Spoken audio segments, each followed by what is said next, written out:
십자가 사랑 나의 교회를 사랑케 하네.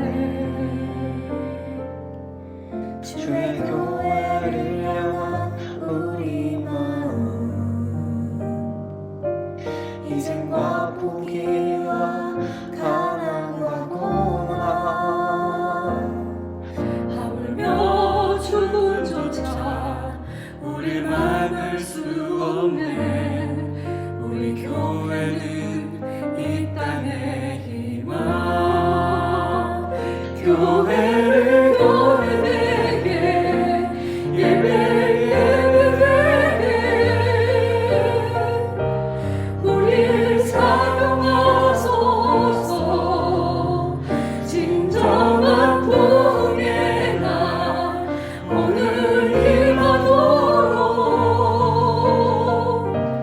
우릴 사용하소서.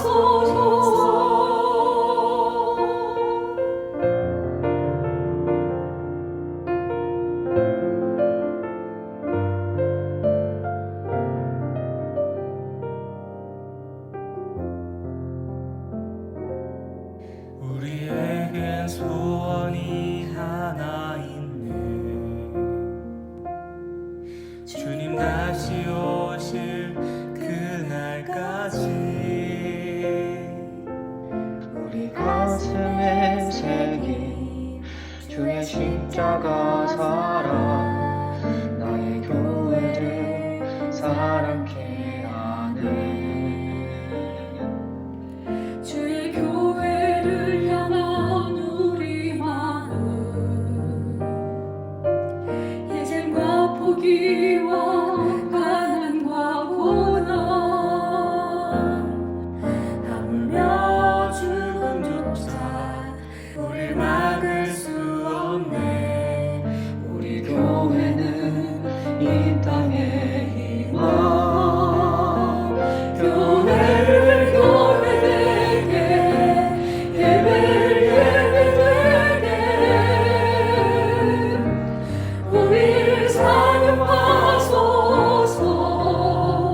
진정한 부흥의 날 오늘 임하도록 우릴 사용하소서.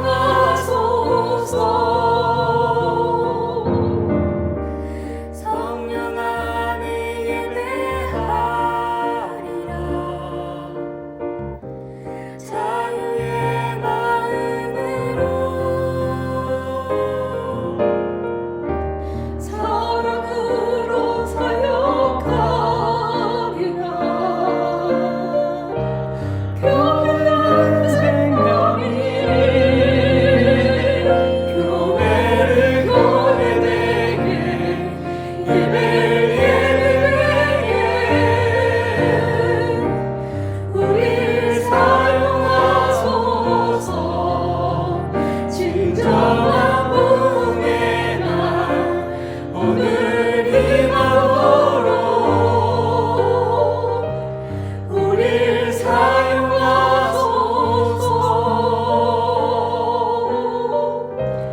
우릴 사용하소서.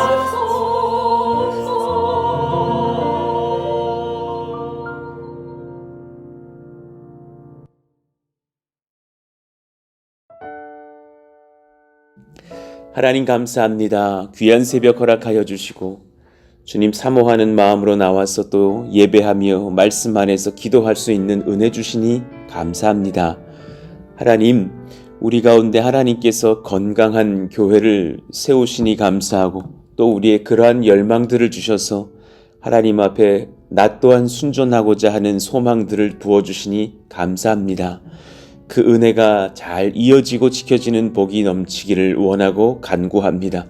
기도하는 심령들이 되게 하여 주시고 또 하나님 성령을 지켜가는 그 심령의 복과 예배의 복을 허락하여 주시며 우리가 또한 어제 말씀을 받은 것처럼 날마다 모시로 상황과 또 현장을 보는 것이 아니라 지금 이 시간 임하시는 예수님을 바라보면서 구하고 또 엎드리며 누리는 그런 예배의 때를 날마다 허락하여 주시기를 원합니다.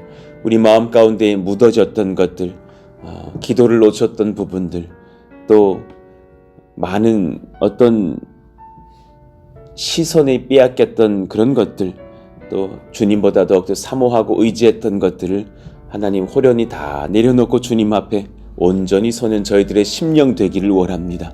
우리들의 6월과 7월이 분주하지는 않겠지만 우리의 심령 안에 하나님 성령으로 붙들어 주셔서 하나님 앞에 온전하게 정말 은혜 가운데 서는 각자 또 우리 온 교회가 되게 하여 주시기를 간구합니다. 시험 들지 않게 도와주시고 몸이 아프지 않게 도와주시고 영과 육이 하나님 앞에 붙들려서 은혜를 입는 그런 복된 가정들 다 되게 하여 주옵소서.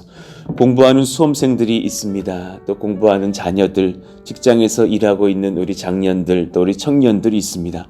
주님 강건하게 붙들어 주셔서 온 영과 마음이 평안하게 해주시고 집중하고 드려야 할 때 삶을 드리며 헌신하며 깨이기를 원하오니 하나님께서 이끄시고 지도하여 주옵소서.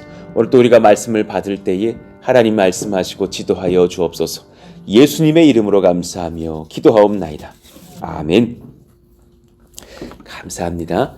우리 같이 마태복음 7장 12절 말씀 읽고 암송을 하겠습니다. 시작. 그러므로 무엇이든지 남에게 대접을 받고자 하는 대로 너희도 남을 대접하라. 이것이 율법이요 선지자 아니라. 마태복음 7장 12절 말씀. 아멘. 오늘 우리에게 주시는 주님 말씀은 사도행전 4장 23절에서 37절입니다. 우리 같이 한 절씩 교독하겠습니다. 사도들이 노임에 그 동료에게 가서 제사장들과 장로들의 말을 다 알리니 그들이 듣고 한 마음으로 하나님께 소리를 높여 이르되 대주제여 천지와 바다와 그 가운데 만물을 지으니시오. 또 주의 종 우리 조상 다윗의 입을 통하여 성령으로 말씀하시기를 어찌하여 열방이 분노하며 족속들이 허사를 경영하였는고 세상의 군왕들이 나서며 관리들이 함께 모여 주와 그의 그리스도를 대적하도다 하신 이로소이다. 과연 헤롯과 본디오 빌라도는 이방인과 이스라엘 백성과 합세하여 하나님께서 기름 부으신 거룩한 종 예수를 거슬러 하나님의 권능과 뜻대로 이루려고 예정하신 그것을 행하려고 이 성에 모였나이다. 주여 이제도 그들의 위협함을 굽어보시옵고 또 종들로 하여금 담대히 하나님의 말씀을 전하게 하여 주시오며 손을 내밀어 병을 낫게 하시옵고 표적과 기사가 거룩한 종 예수의 이름으로 이루어지게 하옵소서 하더라. 빌기를 다함에 모인 곳이 진동하더니 무리가 다 성령이 충만하여 담대히 하나님의 말씀을 전하니라. 믿는 무리가 한 마음과 한 뜻이 되어 모든 물건을 서로 통용하고 자기 재물을 조금이라도 자기 것이라 하는 이가 하나도 없더라. 사도들이 큰 권능으로 주 예수의 부활을 증언하니 무리가 큰 은혜를 받아 그 중에 가난한 사람이 없으니 이는 밭과 집 있는 자는 팔아 그 판 것의 값을 가져다가 사도들의 발 앞에 두매 그들이 각 사람의 필요를 따라 나누어 줌이라. 구브로에서 난 레위족 사람이 있으니 이름은 요셉이라. 사도들이 일컬어 바나바라 번역하면 위로의 아들이라 하니 그가 밭이 있음에 팔아 그 값을 가지고 사도들의 발 앞에 두니라. 아멘. 성령이 붙잡으신 교회의 특징이 사실 우리가 쑥 읽은 이 말씀에 등장해요. 사도행전 4장의 후반부를 보면 오늘 이 교회의 특징들을 보면서 제가 5가지를 추렸는데 그것을 한번 이렇게 살펴보시면서 은혜를 나누시고 기도하시죠. 아, 정말 이런 교회 되면 좋겠다라는 소망들이 이 말씀 안에 있더군요. 이런 교회를 소망하며 기도하고 분별하여 준비하게 하소서. 소수의 성도들이 겪은 것을 이제 모든 공동체가 듣고 이제 보고를 받으면서 기도하는 상황이 이어지죠. 그러니까 건강한 교회가 작은 한두 사람의 경험들, 물론 이 교회에서 리더들이었지만 이들이 겪은 것을 함께 또한 들으면서 기도합니다. 우리 교회가 그러한 것처럼 23절에 보니까 사도들이 노임에 그 동료에게 가서 제자들과 장로들에게 말을 알렸다 그럽니다.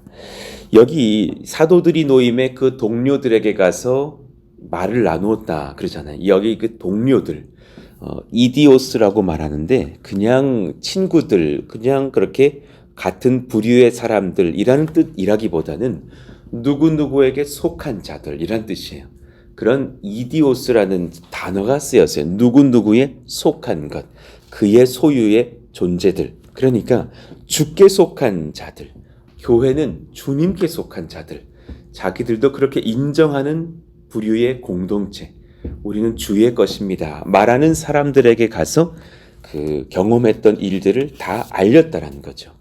그러니까 짧은 한 문장이지만 엄청난 사건들이 기록되어 있겠죠. 베드로, 요한이 성전 미문에서 평생 걷지 못하던 40대를 회심시키면서 일으켜 세웠던 일들, 또 솔로몬 행각에서 설교하고 구금되었던 상황들, 남성만 5천 명이, 그러니까 남녀 다 합치면 더 많고 또 아이들까지 하면 더 많았겠지만 남성만 5천 명이 회심하고 유대의 종교 지도자들 앞에서 담대히 예수님 이름 증거하고 돌아온 일들, 이 많은 일들을 이제 다 담대히 나눠준 거예요. 그때 이제 성도들의 마음이 뜨거워지면서 같이 24절의 고백을 했다라는 것이죠. 그들이 듣고 한 마음으로 하나님께 소리를 높여, 그들이 한 마음으로 하나님께 소리를 높였다. 이 짧은 문장에도 또 단어를 연결해보면 소리를 높였다는 이제 음성적인 것이고, 사실은 여기 높였다라는 것은 손을 들다라는 단어로 많이 쓰이는 표현이에요. 그러니까 찬송과 손을 들고 기도하는 그런 뜨거운 예배 가운데서 이 보고를 받고서 하나님께 감사하며 기도했다라는 의미일 것입니다. 그리고 이제 그들이 쭉 기도를 낭독하면서 간구하는 그 내용이 적혀 있는데요. 그 기도를 보면 성령이 붙잡으신 교회의 분명한 5가지 특징을 알 수 있어요. 자, 그 5가지를 한번 살펴봅시다. 먼저, 교회의 주를 향한 믿음이 분명합니다. 건강한 교회의 특징 첫 번째, 주님을 향한 믿음이 분명해요. 하나님을 향한 믿음, 그분이 누구신지. 자, 24절 하반절에 이르되 대주제요, 천지와 바다와 그 가운데 만물을 지으신 이시오 그랬어요. 대주제요라는 말이 너무 어렵게 적혀 있지만 그 나라 말로 연구해 보면 소유자시여, 주인이시여 이 말씀이에요. 천하 만물을 소유하신 분이시여. 하나님이 교회의 소유자이시고 천하 만물을 창조하신 이심을 고백합니다. 그 가운데 만물을 지으신 이시오. 이 2가지만 해도 여러분 평안할 수 있어요. 지금 우리가 기도하려고 모인 분, 그 주님은 천하를 다 소유하신 분, 그리고 창조하신 분, 전능하신 하나님. 그들에게 그러니 두려움이 없는 거예요. 주대심이 분명하기 때문입니다. 우리에게도 하나님 이복이 넘치기를 원합니다. 상황에 대한 인정이 아니라 주님에 대한 인정이 평안을 줘요. 상황에 대한 안정이 평안을 주는 것이 아니라 주님에 대한 내 주대심이 평안을 가져와요. 도전을 할 수도 있고 선교도 할 수 있고 힘을 다해서 예배할 수 있는 힘, 주님이 누구신지를 인정하는 것. 하나님, 교회, 우리 주님을 향한 믿음이 분명하게 해주십시오. 첫 번째 은혜를 경험해요. 2번째, 말씀을 향한 믿음이 분명합니다. 그리고 이제 바로 이어서 그들의 기도와 간구 속에서 다윗의 시편이 기록되어 있거든요. 25절, 또 주의 종 우리 조상 다윗의 입을 통하여 성령으로 말씀하시기를 어찌하여 열방이 분노하며 족속들이 허사를 경영하는고 하였습니다. 25절의 말씀 다시 한번 읽어드릴게요. 또 주의 종 우리 조상 다윗의 입을 통하여 성령으로 말씀하시기를 어찌하여 열방이 분노하며 족속들이 허사를 경영하였는고. 세상의 군왕들이 나서며 관리들이 함께 모여 주와 그의 그리스도를 대적하도다 하신 이로소이다. 지금 이 쑥 지나갔던 이 말씀이 시편 2편이에요. 시편 2편을 인용하면서 그들이 말씀 안에서 기도하는 것을 봐요. 자, 시편 2편을 제가 9절까지를 아래에 아예 적어놨어요. 그 말씀들이 어떤 근거의 말씀이었는지를 보십시다. 시편 2편은 세 부분으로 나누어져 있는데, 먼저 대적하는 권세들이, 주를 대적하는 권세들이 얼마나 허망한지를 선포했어요. 어찌하여 이방 나라들이 분노하며 민족들이 헛된 일을 꾸미는가? 세상의 군왕들이 나서며 관원들이 서로 꾀하여 여호와와 그의 기름 부음 받은 자를 대적하며 우리가 그들의 맨 것을 끊고 그의 결박을 벗어 버리자 하는도다. 그러나 이렇게 주를 대적하는 권세들이 얼마나 나약한 것이냐라는 것을 선포하죠. 근데 벌써 여기에 쑥 들어온 단어이지만 그의 기름 부음 받은 자, 사실 그리스도를 예언하고 있죠. 자, 그리고 두 번째, 이 시편 2편은 이들을 보고 웃으시는 하나님의 다르심, 탁월하심을 선포하고 있어요. 하늘에 계신 이가 웃으시며 주께서 그들을 비웃으시리로다. 그때 본을 바라며 진노하사 그들을 놀라게 하여 이르시기를. 하나님은 그런 대적하는 자들을 향해서 껄껄 웃으시면서 하나님께서 그렇게 저들을 좀 보려고 내려가야겠다 하고 내려오시는 그 바벨탑 사건의 고백처럼, 기록처럼 악한 자들을 향해서 웃으신다라는 걸 봐요. 그러니까 우리가 지난주에 배웠던 그 양육에서의 그 시간들을 보면 막 사람들이 악한 일들을 행할 때 주님은 작은 균 하나로도 정말 많은 사람들을 심판하시기도 하면서 그들을 흩으시는 것을 보지 않습니까? 지금도 마찬가지고요. 그리고 세 번째, 이 시편 2편은 하나님이 세우신 왕 그리스도의 권세를 선포하고 있는 위대한 말씀이에요. 6절 이후를 보니까 제가 표시해 놓은 것이 다 예수님을 향한 상징들입니다. 내가 나의 왕을 내 거룩한 산 시온에 세웠다 하시리로다. 하나님께서 예수님을 준비하셨다. 내가 여호와의 명령을 전하노라. 여호와께서 내게 이르시되 너는 내 아들이라. 오늘 내가 너를 낳았도다. 내게 구하라. 내가 이방 나라를 내 유업으로 주리니 내 소유가 땅끝까지 이르리로다. 내가 철장으로 그들을 깨트리며 질그릇같이 부수리라 하시도다. 이 말씀은 또 요한계시록에서 예언을 이어받고 계시죠. 그러니 그저 다윗은 하나님께 붙들려서 이렇게 탁월한 찬송시를 기록해 넣었지만 이것이 예수님을 향한 거룩한 예언이었음을 또한 우리 후대들이 봅니다. 이 기도를 함에 있어서 이 시편 2편을 인용하는 교회의 권세가 참 탁월한 거예요. 말씀에 대한 믿음이 있습니다. 그 말씀이 예수님을 또한 가리키고 있었죠. 우리 교회의 하나님 말씀에 대한 믿음이 분명하기를 원합니다. 말씀을 향한 은혜가 분명하기를 원합니다. 이것을 끊임없이 우리가 소망하고 기도합시다. 그리고 또 이런 환난 중에 어려움이 있다면 바로 말씀을 펴고서 엎드리는 그런 여러분들의 신앙이 있기를 축복합니다. 세 번째, 교회의 말씀을 통해 세상을 진단하는 분별력이 분명해요. 그러니까 말씀을 근거했기 때문에 그 말씀의 눈, 그 말씀의 창으로 세상을 보는 거예요. 그러니까 뉴스만을 보는 사람들이 아니고 신문만을 보는 사람들이 아니라 말씀을 통해서 볼 수 있는 그 분별력, 이것이 얼마나 탁월한지요. 27절 이유를 봅시다. 과연, 이것은 오늘 다시 본문으로 돌아온 거예요. 과연 헤롯과 빌라도, 본디오 빌라도는 이방인과 이스라엘 백성과 합세하여 하나님께서 기름 부으신 거룩한 종 예수를 거슬러 하나님의 권능과 뜻대로 이루려고 예정하신 그것을 행하려고 이 성에 모였나이다. 주여 이제도 그들의 위협함을 굽어보시옵고 하면서 지금 헤롯과 빌라도가 그리고 이스라엘의 종교 지도자들이 예수님을 거스르면서 무엇을 하고 있는지를 밝히고 있는 거예요. 자, 지금 하나님의 입장에서 예수님의 시선에서 이들을 보고 있지, 주님 두려워요, 왕들이 나를 괴롭혀요, 교회를 박해해요, 살려주세요 하면서 손 싹싹 비는 그런 두려움에 찬 기도가 아니라는 것을 알고 있어요. 이들은 말씀에 근거해서 하나님께서 우리에게 승리 주실 것을 이미 알고 있는 기도예요. 아무리 강한 세상 권세라도 하나님께서 웃으시며 그들을 무너뜨리실 것을 알고 기도하는 분별력이 이미 있어요. 그러니 우리가 하나님 이렇게 기도하게 해주세요. 큰 성도의 권세 없고 평생 두려워하다가 죽는 것, 그거 얼마나 부족한 일이에요? 얼마나 불쌍한 일이에요?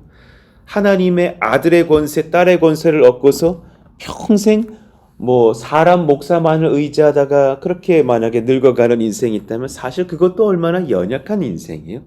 물론 같이 기도하고 중보하려고 목사가 있는 것은 맞으나 하나님의 권세를 가지고 분별력을 가지고 오히려 침노하는 기도를 하고 세상을 정복하는 기도를 하고 또 가정을 변화시키는 기도를 하고 성령께 나아가는 것. 그러니 어제 제가 그 말씀드렸던 그 아들이 어려워서 이렇게 막 간구했던 그 어머니에게 제가 문자 드렸어요. 하나님께서 이 형제 사랑하시니 염려 없습니다. 그리고 그 형제 우리 교회 보내주십시오. 제가 제 평생에 그 형제 돌봐줄게요. 염려하지 마십시오. 어머니 담대하십시오. 어머니 힘내십시오. 두려워하지 마십시오. 그 아이 약 먹지 않아도 되는 인생 될 수 있습니다. 성령이 그 아이 정신병원 보내지 않아도 치료하십니다. 염려하지 마십시오. 그분이 답이 왔어요. 제 아이를 두고서 돕는다는 사람 중에 평생 돕겠다라는 분 처음 봅니다. 큰 위로를 얻습니다. 기도 시작하겠습니다. 어머니의 단문이었어요. 담대할 수 있잖아요. 그거 못하겠어요 우리가? 그거 할 수 있잖아요. 제가 그 아이 평생 못 돕겠어요? 제가 살아있는 한은 도울 수 있죠. 하나님 그 은혜가 우리 가운데 일어나게 해주세요. 그 담력이 일어나게 해주세요. 그 분별이 일어나게 해주세요. 말씀을 통해 이미 그 청년이 치료됐다는 것을 아는 분별력, 그런 은혜가 우리 가운데 넘치게 해주시기를 원합니다. 네 번째, 교회가 무엇을 해야 될지를 알아요. 그 소명이 분명해요. 성령에 사로잡힌 교회는 내가 무엇을 해야 되고 무엇은 하지 말아야 될지를 정확히 알아요. 성령 안에서 우리가 행할 일에 대하여 확신을 갖는 것이 얼마나 중요한지, 그 지도를 받는 것이 얼마나 복된지 시간을 아끼고 성령의 지도를 따라서 기도하고 준비하고 실행해요. 이들은 복음을 전하여 전도함의 비전이 분명해요. 복음 전도에 대한 비전. 그러니 그들의 기도가 그렇습니다. 29절 하반절에 또 종들로 하여금 담대히 하나님 말씀 전하게 하여 주시오며, 그리고 예수 이름을 전하는 중에 병이 낫고 표적과 기사가 일어나기를 간구해요. 우리 또한 그러할 줄로 믿어요. 예수 이름을 증거할 때에 이를 위해서 예수 이름이 증거되는 현장 중에는 이런 일들이 일어날 수 있어요. 이것이 먼저가 아니에요. 병만 낫기를 구하는 것이 아니에요. 표적과 신비한 일이 일어나기만을 구하는 것이 아니라 예수 이름이 증거되는 여정 중에 어떤 사람들은요, 그런 은혜가 필요한 그런 지점들도 있는 심령이 있어요. 참 살아계신 하나님 아들을 도대체 만나본 적이 없어서 뭇 백성들이 그런 은혜를 체험하는 것도 복돼요. 손을 내밀어 병을 낫게 하시옵고 표적과 기사가 거룩한 종 예수의 이름으로 이루어지게 하옵소서 하더라. 그런 은혜도 우리가 간구할 때 일어난 줄로 알고 또한 기도합니다. 또 세 번째, 예배하는 중에 성령의 임재를 경험하면서 모두가 지속적으로 체험합니다. 그 성령의 임재를 날마다 누리기를 또한 우리가 기도해야 될 것이고, 그런 이들이 경험되어지는 줄로 압니다. 31절, 빌기를 다음에 모인 곳이 진동하더니, 물론 흔한 일은 아니죠. 사도행전에 기록된 그런 아주 능력의 성령의 임재를 경험하는 기록들이죠. 그들이 기도하는 중에 막 지진이 일어나고 땅이 울렸으니 얼마나 두렵고 하나님을 경외하는 그런 현장이었겠어요. 우리가 다 성령이 충만하여 담대히 하나님의 말씀을 전하니라. 여러분, 이런 예배 있습니다. 이런 예배를 위해서 기도해 주십시오. 청교도들도 예배를 나올 때에 이렇게 기록해 놓은 것이 있어요. 오늘 또한 그 뜨거운 예배 경험하기를 원합니다. 그러니까 그들도 그 예배가 때로는 날마다 경험되어지는 것은 아니라는 것을 인정해요. 물론 모든 예배가 은혜가 넘치죠. 그러나 강력한 은혜가 임해서 모두가 자복하고 회개하게 되고 주님을 만나게 되고 지도를 받게 되는 그런 능력의 예배가 있습니다. 그런 예배가 우리 가운데 드려지기를 소망합니다. 전도의 은혜, 또 놀라운 기사들의 경험들. 그리고 네 번째, 이 은혜를 지켜가기 위해서 나를 주장하지 않아야 되는 것을 깨달아요. 공동체를 돌봐야 된다는 것을 지금 성령께 지도를 받은 거예요. 어떤 교회 지도자들이 나와서 우리 그렇게 합시다 라고 말하지 않았어요. 서로를 위해 나의 소유를 내어주는 그런 성령의 지도에 지금 모두가 순복하고 있어요. 그러니까 막 베드로가 재산 갖고 와라 그렇게 말한 것이 아니라니까요. 믿는 무리가 32절 한 마음과 한 뜻이 되어 모든 물건을 서로 통용하고, 그 당시 그래야만 했어요. 막 박해가 일어나고 믿는 자의 재산을 다 뺏어가고 막 남편이 잡혀가 죽기도 하고, 그래서 여성과 아이들만 남았고, 이런 일들이 허다한 그 상황 중에 자기 재물을 조금이라도 자기 것이라 하는 이가 하나도 없더라. 그 중에 가난한 사람이 없으니 놀라운 일이죠. 정말 하나님의 연합의 공동체의 모습, 내 것을 그에게 주고 같이 섬겨주었던 교회로 인하여서 밭과 집 있는 자는 팔아 그 판 것의 값을 가져다가 사도들의 발 앞에 두매 그들이 각 사람의 필요를 따라 나누어 줌이라. 놀라운 은혜가 우리가 뭘 지금 해야 될지, 박해 중에 교회를 지켜가면서 복음을 증거하기 위해서 각자의 그런 소유들을 다 통용했던 성령의 지도를 받았던 교회. 하나님, 우리도 이렇게 하나님께 내가 뭘 해야 될지를 지도받는 소명이 분명한 교회가 되게 하여 주옵소서. 이를 위해서 기도해야 될 줄로 압니다. 마지막 다섯 번째요. 무엇을 또한 분명하게 얻는가? 참 감사한 은혜인데, 성령께서 쓰시려고 준비시키시는 사람이 세워지는 은혜가 분명합니다. 우리 교회도 이 은혜를 얻었었죠. 성령께서 그 다음 단계에 맞춰서 한 분 한 분 그렇게 동역자들을 보내주셨던 은혜들. 지금 이 자리에 우리들도 마찬가지죠. 성령께서 쓰시려고 준비시키는 사람이 세워지는 은혜. 오늘 마지막 이 말씀의 말미에 슬쩍 한 사람이 소개돼요. 성령께서 하나님 역사를 이어갈 인물을 준비시키고 계심을 봅니다. 우연히 적힌 것이 아닙니다. 하나님 역사에 가장 큰 은혜가 있다면 사람을 세우시고 준비시키는 은혜가 그 중 하나가 아닐까. 36절, 37절 우리 같이 한번 읽어봐요. 구브로에서 난 레위족 사람이 있으니 이름은 요셉이라. 사도들이 일컬어 바나바라. 번역하면 위로의 아들이라 하니 그가 밭이 있음에 팔아 그 값을 가지고 사도들의 발 앞에 두니라. 아멘이에요. 말씀을 듣는 중에 이 사람이 은혜를 받았겠죠. 그래서 본인도 그저 내 냉장고에 있는 음식 하나 꺼내오는 정도가 아니라 본인의 밭을 내놓아요. 그 값을 가지고 사도들의 앞에 두면서 교회를 위해서 흘릴 수 있도록 준비했던 그 사람. 그 사람의 이름은 요셉이고, 또 그의 별명을 이제 후에 교회의 성도들이 지어주었겠죠. 바나바라. 바나나가 아닙니다. 바나바라. 위로의 아들이라는 뜻이에요. 우선하여 자신의 밭을 먼저 교회에 드리는 사람이 있었어요. 그 심령을 움직이셨던 성령의 지도를 받은 사람 요셉입니다. 그의 애칭이 먼저 소개된 것에는 근거가 있는 거예요. 저 사람이 누구래? 요셉이래. 그리고 그를 겪어보니 그가 위로의 사람이었던 거죠. 그러니 처음엔 그 이름을 지어주지 않았겠죠. 위로의 아들 바나바. 초대교회 선교에 얼마나 중요한 사역을 했던지, 그는 하나님께 준비를 받고서 먼저 사도 바울이 예수 공동체에 들어올 수 있도록 길을 열어준 사람이었어요. 사도 바울에게는 그가 위로자였겠죠. 바나바 요셉입니다. 사도행전 9장 27절 바나바가 데리고 사도들에게 가서 여기서 그가 사울입니다. 곧 바울 될 사람입니다. 길에서 어떻게 주를 보았는지와 주께서 그에게 말씀하신 일과 다메섹에서 그가 어떻게 예수의 이름으로 담대히 말하였는지를 전하니라.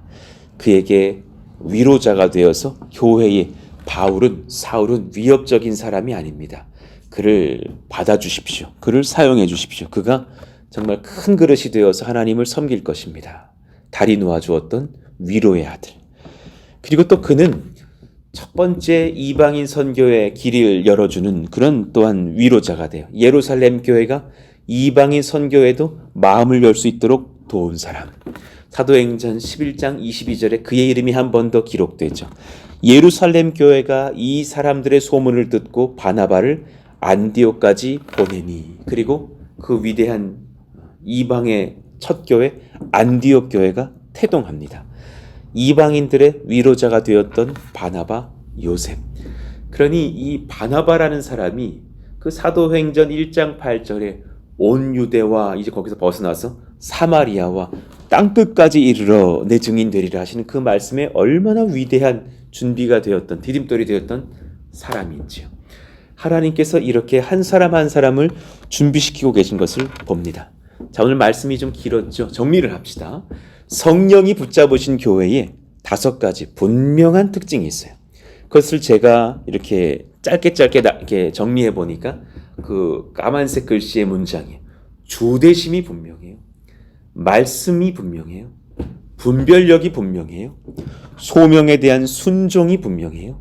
또 사람을 세워주시는 은혜가 분명해요. 이 5가지 은혜가 하나님 우리에게도 항상 있게 하여 주옵소서. 놀라운 은혜예요. 정말 감사한 것은 돌아보니까 지난 시간 속에서 이 은혜를 우리 교회에게도 각 여러분들의 가정에게도 주셨더군요. 여러분, 이 은혜가 지금 있다라는 것을 잃어버리지 않으시기를 원합니다. 교회의 주를 향한 믿음이 분명합니다. 교회의 말씀을 향한 믿음이 분명합니다. 교회의 말씀을 통해 세상 진단하는 분별력이 분명합니다. 교회가 지금 무엇을 해야 될지에 대한 그 소명이 분명합니다. 성령께서 쓰시려고 준비시키시는 사람이 세워지는 은혜가 분명합니다. 또 이번 가을에 또 하반기 군선교도 다가올 것을 알고 여러분 미리 기도해 주시기를 원합니다. 지금 또 잘 모르시는 분들도 계시겠지만 지난 봄쯤이었죠. 작년이었죠. 막 땅을 사고 어떻게 이 돈을 감당해야 될까 모를 때에 하나님께서 너가 돈을 원하느냐? 아니, 내가 너에게 더 귀한 것을 주려니 너 선교를 시작해라. 지금 너희 교회는 그래도 모이고 영상으로라도 예배하고 그래도 땅이라도 얻고 준비하고 있지 않느냐. 더 어려운 군선교회 현장들이 있으니 군 장병들이 예배를 드리지 못하고 있느니라. 군선교를 시작해라. 그러면서 막 소통해 보니까 막 길들이 열리면서 육군 종합행정학교에도 가게 되고 또 지휘 지상작전사령부 육군의 총 수장이 모여 있는 그 부대의 목사님도 만나면서 막 부대를 소개해 주시면서 특별히 21사단 도와달라고 1만 명 선교했던 기억이 납니다. 돌아보건대 지금 군 장병들에게 2만 명 이상을 도왔던 교회가 됐거든요. 그분들에게 찾아가면서 얼마나 큰 은혜들을 우리가 흘리게 되었는지, 또 그 중에 만났던 한 군목의 말씀은 목사님 너무 고맙다고, 지난 10월 동안 예배의 이응자도 경험하지 못했다고, 그래서 지금 보시라고 이 교회가 창고가 돼버렸다고, 그런 현장들을 만나면서 그들에게 위로하고 예배의 길들을 열어주었던 사역들을 감당하고 왔었죠. 그때 필요했던 거의 비용을 돌아보건대 거의 1억에 가까웠던 비용들인데, 그때마다 막 성도들의 헌금, 타교회의 헌금, 물질은 걱정할 것이 아니었다는 걸 깨달아요. 하나님께서 원하시는 것만 분별할 수 있다면 쓰임받는구나. 오늘 이 5가지를 위해서 여러분 기도해 주시기를 원합니다. 하나님, 주대심, 말씀, 분별력, 소명에 대한 순종, 사람을 세움의 은혜가 날마다 넘치는 교회가 되게 하여 주시기를 원합니다. 우리 가정도 이 복을 얻기를 원합니다. 오늘 우리가 모여서 같이 기도할 때 우리 각자도 이 은혜를 체험하기를 원합니다. 우리 같이 오늘 말씀을 붙잡고 주여 부르시고 기도합니다. 주여! 하나님 감사합니다. 성령이 붙잡으신 교회에 분명한 특징들을 배우게 하시니 감사합니다. 사도행전 4장에 기록된 이 말씀들은 그저 그들의 기도만의 문장들이 아니라 성령이 역사하시는 그런 교회의 정말 놀라운 특징들이었다라는 사실을 봅니다. 하나님, 교회의 주를 향한 믿음이 분명하기를 원합니다. 하나님을 향한 믿음이 분명하기 원합니다. 교회의 말씀을 향한 믿음이 분명하기를 원합니다. 분명한 지혜와 기준을 하나님 말씀에서 찾을 수 있기를 원합니다. 교회의 말씀을 통해 세상을 진단하는 분별력이 분명하기를 원합니다. 이들은 말씀에 근거해서 하나님께서 우리에게 승리 주실 것을 알고 있었으며 우리 또한 그런 것을 압니다. 교회가 무엇을 행하여야 할지에 대한 소명이 분명하기를 원합니다. 시간을 아껴서 성령의 지도를 따라서 기도와 복음 전도를 준비하고 실행하는 교회가 되기를 원합니다. 성령께서 쓰시려고 준비시키시는 사람이 세워지는 은혜가 분명하기를 원합니다.